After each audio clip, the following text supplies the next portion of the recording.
Reddy Christian అని కూటమి వాళ్ళు చాలా గట్టిగా మాట్లాడుతూ ఉన్నారు. జగన్మోహన్ రెడ్డి క్రిస్టియన్ అయితే జనాలకి, రాష్ట్రానికి ఏమన్నా ఇబ్బంది, నష్టమా?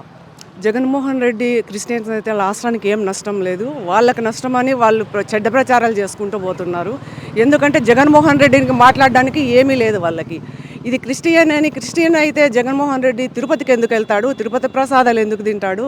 తిరుపతిలో పూజలు ఎందుకు చేపిస్తాడు? పట్టు వస్త్రాలు అన్నీ చేస్తున్నాడు. దానికి వాళ్ళు క్రిస్టియన్ అని ఎట్లా మాట్లాడతారు? వాళ్ళు నోటికి వచ్చేదన్నీ అబద్ధాలు. ఈ చంద్రబాబు నాయుడికి, ఈ కూటమి ప్రభుత్వంకి ఏం పని లేదు. జగన్మోహన్ రెడ్డిని ఏ విధంగా శాసిస్తే జగన్మోహన్ రెడ్డి ఇది అవుతాడు అనేసి ఏదో ఒకటి సొట్టు పెట్టుకొని జగన్మోహన్ రెడ్డి మీద అపండాలన్నీ వేస్తున్నారు.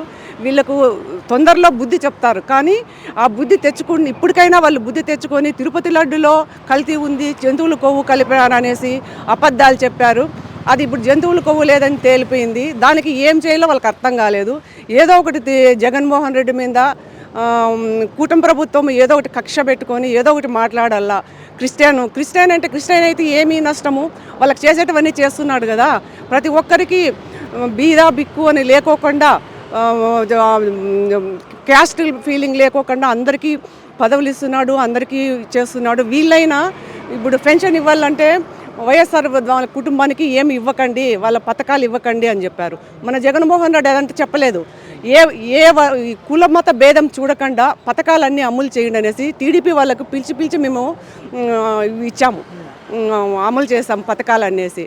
కోటర్స్ ఇచ్చినాము అందరికీ టీడీపీ వాళ్ళకి. ఇప్పుడు వైఎస్ఆర్ వాళ్ళకి కోటర్స్ ఇవ్వడం లేదు వాళ్ళు. చంద్రబాబు గారు, పవన్ కళ్యాణ్ గారు ఇప్పుడు పదే మతం పేరుతో విమర్శలు చేయడాన్ని ఎందుకు చేస్తున్నారు? వాళ్ళకి ఏంటి అవసరం? వాళ్ళకి ఏంటి అవసరం అంటే ఇప్పుడు జగన్మోహన్ రెడ్డికి చేయడానికి ఏంటివి లేవు, అబండాలు వేయడానికి.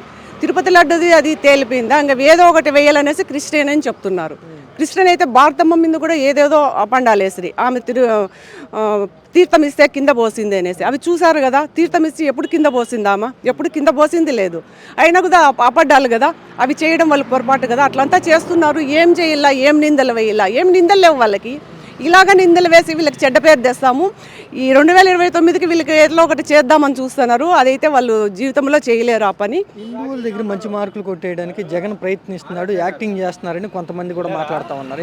దాని గురించి ఏమంటారు? అలా యాక్టింగ్ చేసేవాడైతే ఎప్పుడో యాక్టింగ్ చేసేవాడు. మీలాగా అబద్ధాలు చెప్పి, మీలాగా గ్యాస్ ఇస్తాము, ఫ్రీ గ్యాస్ 3 ఇస్తామనేసి ఒకటి ఇచ్చినారు, ఖాళీగా పెట్టేసినారు.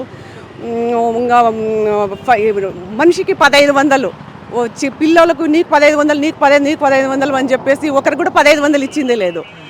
చంద్రబాబు నాయుడే చెప్పినాడు 1500 ఇస్తాము అనేసి, అది ఇచ్చిందే లేదు. అబద్ధాలు మా జగన్మోహన్ రెడ్డి చెప్పడే ఎప్పుడు. వీళ్ళకి నిరుద్యోగ భృతి అనేసి నిరుద్యోగులకి డబ్బులు ఇస్తానన్నాడు 3000, వాళ్ళకి ఇచ్చింది లేదు, ఉద్యోగస్తులకి ఇచ్చింది లేదు. ఏంది చేస్తున్నాడు? అబద్ధాలు మా నాయకుడు ఎప్పుడు చెప్పడు, అబద్ధాలు చెప్పినవి చేస్తాడు, చేసేటకంటేనే చెప్తాడు. అట్లా అబద్ధాలు చెప్పేవాడైతే మా జగన్మోహన్ రెడ్డే వచ్చేవాడు.